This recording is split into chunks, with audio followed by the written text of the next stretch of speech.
Most of the women that I work with tell me that they can't plan, they can't organize, it's impossible, they're just too creative, they like to fly by the seat of their pants. And I believe them. I believe that they think they can't organize, but I happen to know that it's not true. And if you wake up every day wishing that your day could be more organized because you know that you would have more free time, or you just would like to have less stress in your life, you're going to love today's guest. I'd like to introduce you to Allie Marsh. Now, Allie is an event planner turned digital product creator. She focuses on helping people organize their businesses and their lives in less than 10 minutes a day, which I think anybody could do. No matter how busy or creative you are, you can handle 10 minutes a day. So Allie, I'm so glad you're here. She's coming to us from Canada today. Thank you so much for being here. Hi. Hi. So Allie, tell us a little bit about your business and how this particular business with your digital products, your digital planning products came to be.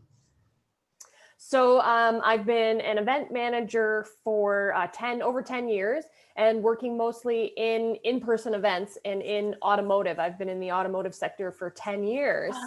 Yeah, doing car shows, auto shows, and private events. And so when the pandemic hit, of course, I had to think quickly because I had to actually cancel 3 of my events for 2020. So I started to think about how can I help people organize at home? And the funny story that actually came about is my stepson ended up being here at home full on, like all days when we went into the first lockdown in March. And he kept coming and asking me what was for dinner. What's for dinner, Allie? What are we having for lunch, Allie? And I thought, okay, come on, you can't keep coming and asking me because I don't actually know what's for dinner. So anyway, so I created a meal planner. So it was 7 days on the page, breakfast, lunch, and dinner.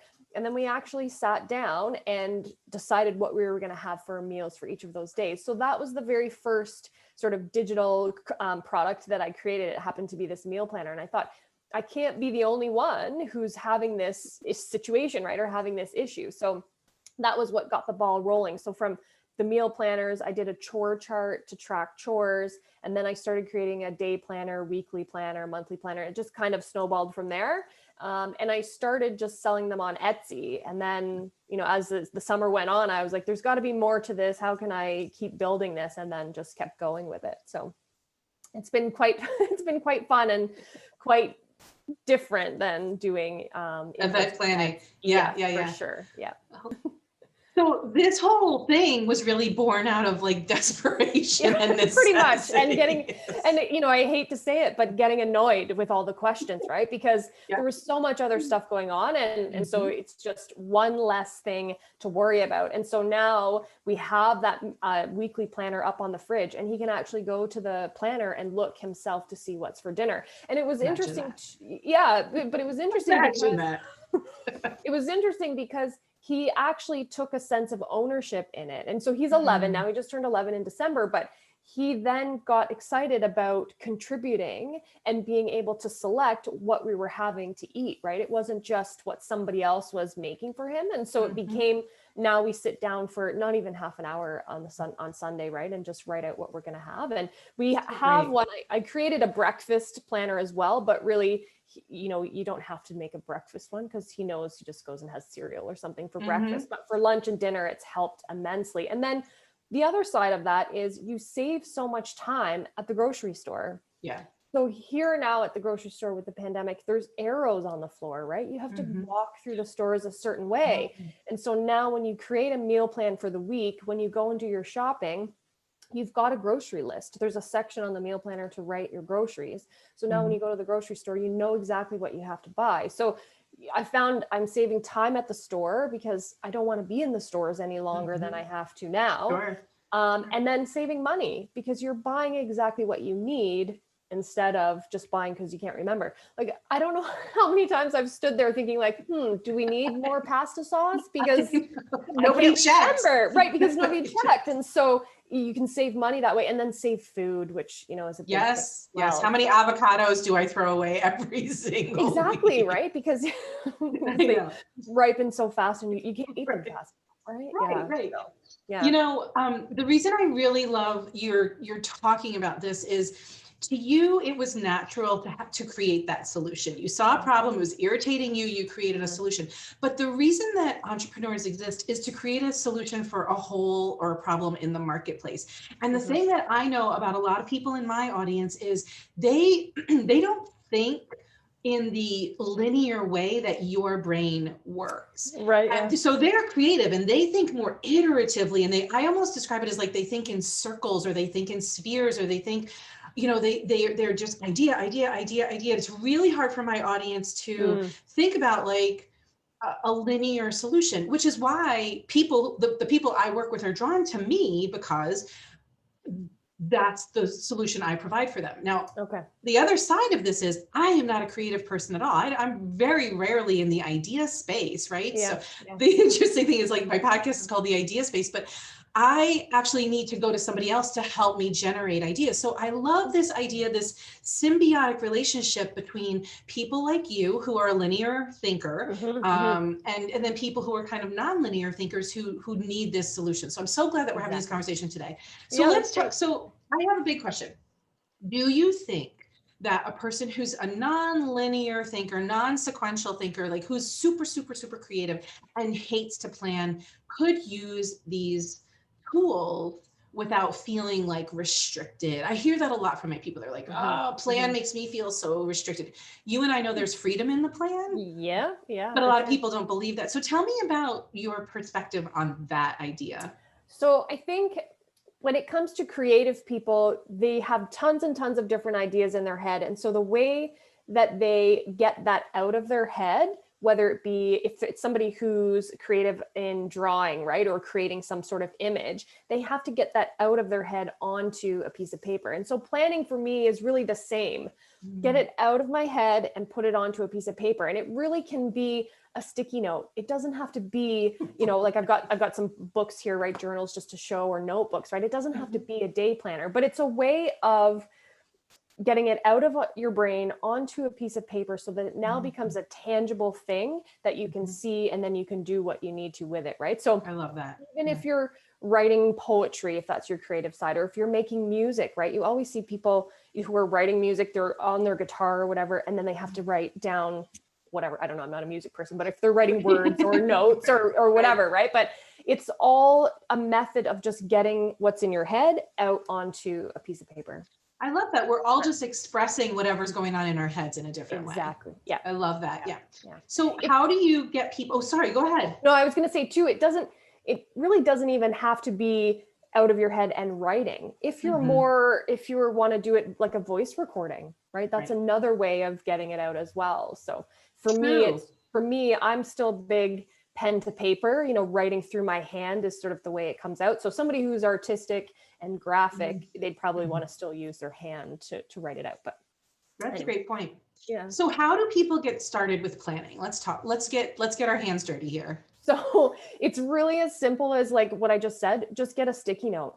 Just find a piece of paper and keep it somewhere around handy for all the times you have something pop into your mind. The other suggestion that I give to people is your phone. We're all carrying around our phones. There's a calendar app in our phone. There's a note. I think there's note app in, Android and BlackBerry and stuff, but that's even a device where you can just quickly write stuff down so that it's out of your head and onto, paper or into your phone.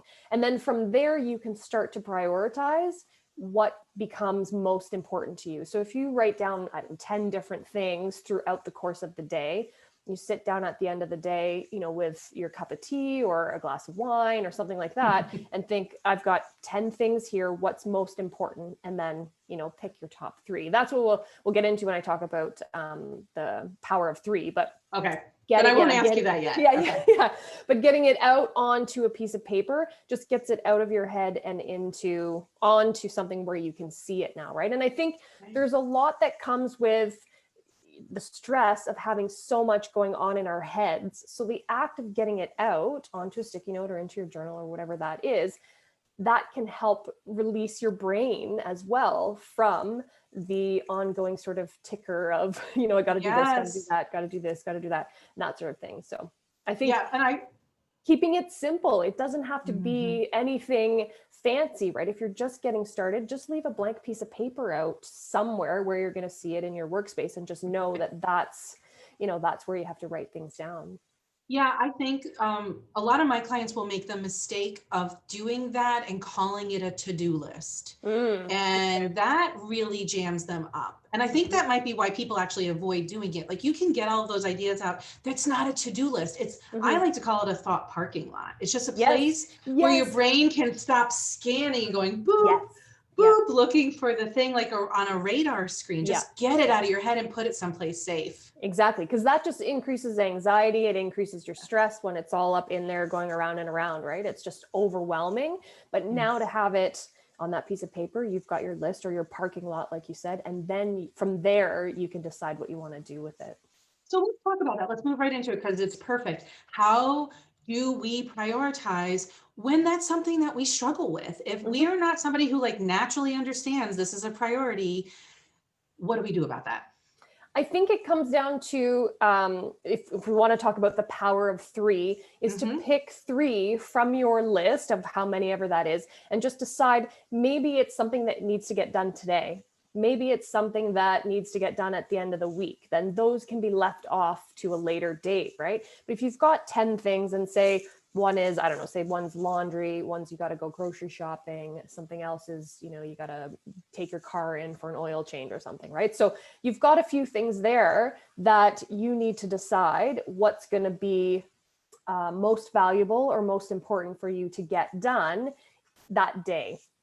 So if you've got no more socks, you've got to do some laundry, right? Or your kid doesn't have any more socks, you've got to do some laundry, right? If you've got to take your car for an oil change, well, you could give it a couple, a couple more kilometers. It's not the end of the world. And then you can call to make that appointment for a date in the future. And that's a simple task or to do, right? To check off.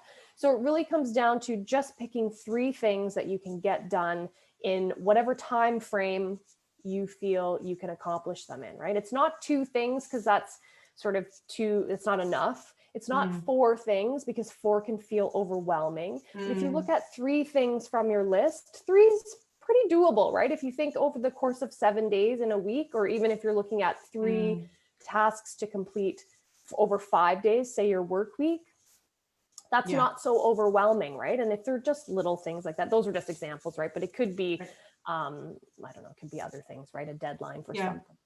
But so your first piece of advice is think about the external factors that are going to drive your decision. So, and these are like three extra things that you would normally, we all have the things we have to do every day. These are kind of three extra things that need to get done each day. Right.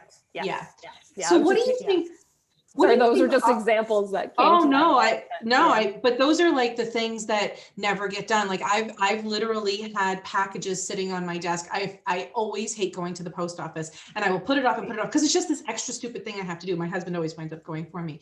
So a question, speaking of things that we avoid doing, what do you think, or what have you seen in people is the resistance to even getting these three things done? What goes on in their heads? What keeps them from that? I think it comes down to overwhelm and that they don't know the next step to take to get something done. I think there's a block there of just the unknown, of not knowing. So what could be an example, but like going to the post office, right? If you've realized over the past, say, 6 months that every time you go to the post office, there's always 15 boxes I'm just using this as an example, but 15 boxes that you have to pick up. If you're super busy, stressed, and anxious at home, and that's in your mind saying, I have to go to the post office, but you don't want to go, or you're putting it off because or at least you've told yourself for the last 6 months, there's always 15 boxes there. You're going to keep putting it off and putting it off and putting it off, right? But in retrospect, you should just go and do it to get it done, right? And the other thing, 100%. The other thing too is, if you know that that's how it's going to be, then it shouldn't really be stressful or overwhelming, right? Because if that's what's been happening, it's sort of a known. So now there is no unknown. Like it really comes down to sort of your brain playing these different tricks on you, right? So procrastination to me that's exactly it, right? It's your brain just sort of telling you it's going to be one way. But then when you actually look at that and say, well, yeah, that's exactly what it's going to be, there's no more fear, or there's no more overwhelm, or no more anxiety. So you just go and get it done, right? And does that make sense? Is that it? Yeah, it does. It does make sense. You know, I think a big part of this conversation is admitting the things you don't like to do. And if you don't like doing it, who can do it for you, or how can you farm that out? And so, you know, I hate talking on the phone. I hate making appointments. This is the stupidest thing in the world because I talk to people all day long. I'm an extrovert, but I don't want to get on the phone. I don't want to make an appointment for the gynecologist. I don't want to go to the grocery store. And so I have realized like all of these things that I don't like to do. And my husband and I have just kind of had conversations about it, and we take the things on that the other person really doesn't want to do. Not everybody has that luxury, obviously, but I think a big part of it is naming like, oh, I have to make this appointment. It's been on my list for literally 3 weeks. I don't want to do it because I don't like talking on the phone. Honestly, sometimes just saying it, just exposing it to sunlight is the thing that gets me over the hump. Yeah. That goes back to getting it out of your head and onto a piece of paper, right? Just saying it out loud getting it out into the open, into the wilderness, just relieves that much pressure. Yeah, for sure. That's interesting. Yeah. So, okay, the beautiful thing I love about this conversation is that we're kind of modeling for people that even people who are quote unquote born organized and linear thinking, we even struggle to get stuff done. So this is not something that like only half the population deals with because they're creative. Like this is something we all struggle with. Definitely. Yeah. Oh, there's definitely still times where I go through procrastination or I put stuff off because it's just it's because I don't want to do it, or I don't want to get out of my pajamas or whatever. Right. I'm very introverted. So when I go out, I have to sort of go out and be ready in my mind to go out. And I usually try and do many things at one time to get it all done. But I think that's a mind thing as well, right? Yes. Oh, I love that. I hadn't really thought about that because I'm an extrovert, but an introvert would want to round up all of these tasks that they don't want to do because it takes so much energy from them. Exactly. And then plan for recovery after that. Exactly. Yep. Yeah, that's good. Yeah. Okay. So point number 3 that we're talking about today is your nagging nightly to-do list. So what is that all about? So the nagging nightly to-do list, I'm sure everybody experiences this when they lay down in bed. The second their head hits the pillow, you think about all the things you didn't get done. You think about all the things you need to do tomorrow or whatever. And I've done this too, where I've just thought, oh, I'll remember tomorrow. It's just 3 little things, right? 3 little things I'll remember. And then you get up the next morning and it's gone. Gone. And you can't remember it for days, sometimes days, right? But that's where, again, putting a notebook or a sticky notepad or something beside your bed on your bedside table with a pen or pencil and just getting it out of your head before you go to bed, because otherwise you can actually just lay there again, going over that mental list of everything you have to do or everything you didn't get done that day. And it just keeps going and going. So getting it out onto that piece of paper will actually help you get to sleep faster, right? It will actually increase those levels of melatonin and serotonin in your brain to help you sleep better because you've released it. It's almost like it's caught up there on this ticker tape and it's going over and over, right? And so loop. To get it out onto something. And then the next morning you can wake up and you see this tangible list of things that you have to do, right? And so even though it could be a stressful or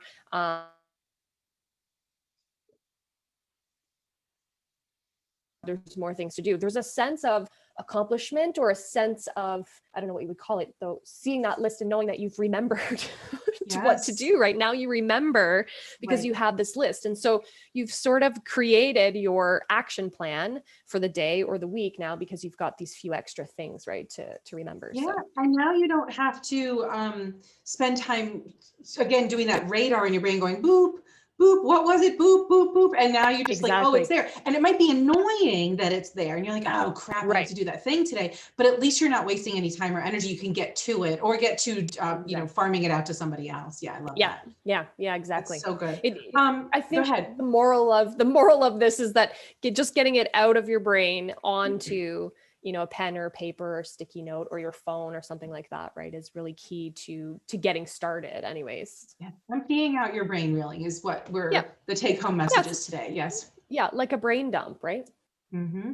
So let's talk about the gift that you have for everybody today, which is a social media content planner. Tell us Tell us about that. How did that come to be? So I actually had one of my automotive clients ask me over the summer to help with their social media because all events had been canceled. They were moving to do more online, do more digitally, and wanted to increase their social media presence. And at the time, I was like, "Oh God, social media! I don't want to do it. I don't want to have to spend more time on social media. Oh God, this is going to be." But then the other side of my brain was like, well, it's money, it's a client, and it's work, and it will keep me busy doing something. So I actually thought, wait a minute, I'm going to make this easy and I'm going to make it super efficient so I don't have to spend all this time on social media. So again, going back to the meal planners, I created a spreadsheet for 1 week, Sunday through Saturday. And I actually labeled if for Instagram specifically, because they're big on Instagram, but it was every day of the week. And then I labeled a content theme. So I knew what the theme was for each day. Then there was a space for the copy or the text that was going to be in the post. And then another space for links to photos and videos. And then I put a space below for all the hashtags. So now I could batch create the content into a 7-day planner.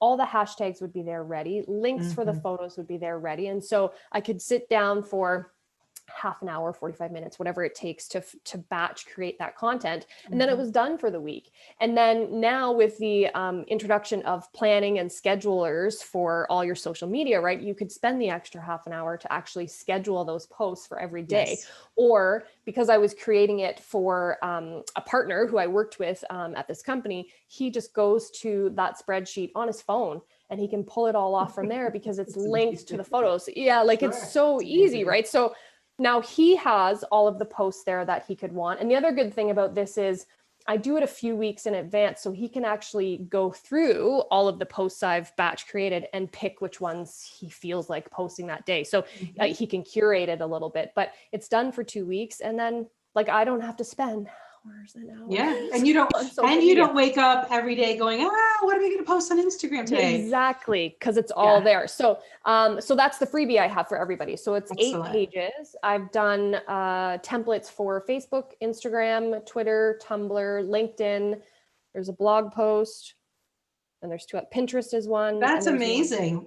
That is an amazing freebie. Thank you so much. Because my specialty is helping people with content creation because they don't know what to say. Like they're like, this planner is going to be super helpful. And then sometimes people are like, great, I have a planner, but I still don't know what to say. So this is what I'm always singing. Like, you don't want to wake up in the morning and think, what am I going to say today? You want to have that done. So this is a very generous. Thank you for that. That's awesome. Oh yeah, you're welcome. And I really want people to check out your planners because I know how having planners really can set you up for success. And it doesn't have to be complicated. It doesn't have to be fancy. It really can just be easy. So how can people find you and follow you both at your website and on social media?